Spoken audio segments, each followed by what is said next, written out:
Are you a oversaver?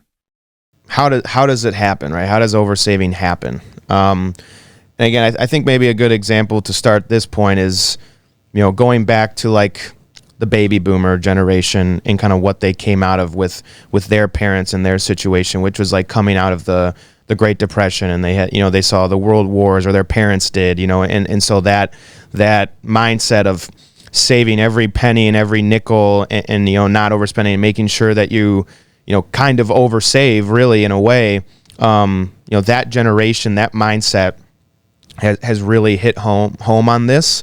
And again, I'm not saying it's for bad reason. Of course, when you go through life experiences and what you see as a child or a teenager, young adult, and what you go through in those situations, it definitely impacts your financial mindset towards things.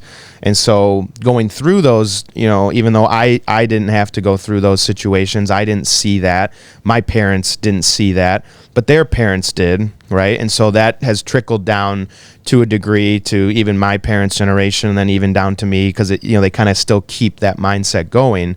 But again, there's a level of it. But my point is that childhood influences and past traumas, right? Maybe one that's more recent. Everybody still talks about 2008. They all, that's a big one that they bring up. Oh, what if another 2008 happens? It's getting close to 20 years ago. Yeah, it is getting close to 20 years ago. But people still bring it up, right? I mean, 20 years isn't an extremely long span of time, but it is still a long span of time. But they still bring that up. But the funny thing is that no one really talks about 2022 yet, which 2022 was a very bad year for a lot of reasons. It sparked a lot of the interest rate environment and the high inflation that we've seen the last couple of years. There was a big drawdown, the biggest since 2008. The bond market had its worst year basically ever on record, which is supposed to be, more conservative type of investments, but you saw like double-digit negative returns even in the more conservative markets.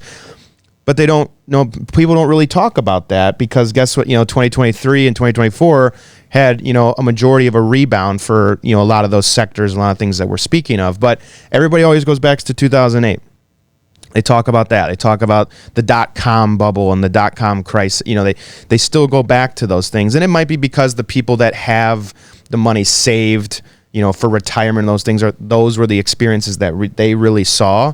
But the point is that those past financial traumas, whatever it might be, still have a, kind of living rent-free in their minds, and it might affect, their ability to spend or enjoy it and continue to oversave, because they think, oh, well, if another one of those, I need to at least get to here, because if that happens again, it's going to put me to here, and I need to at least have that, right? Tune in to the Unleashed podcast to discover practical strategies for managing your spending while making the most of the present.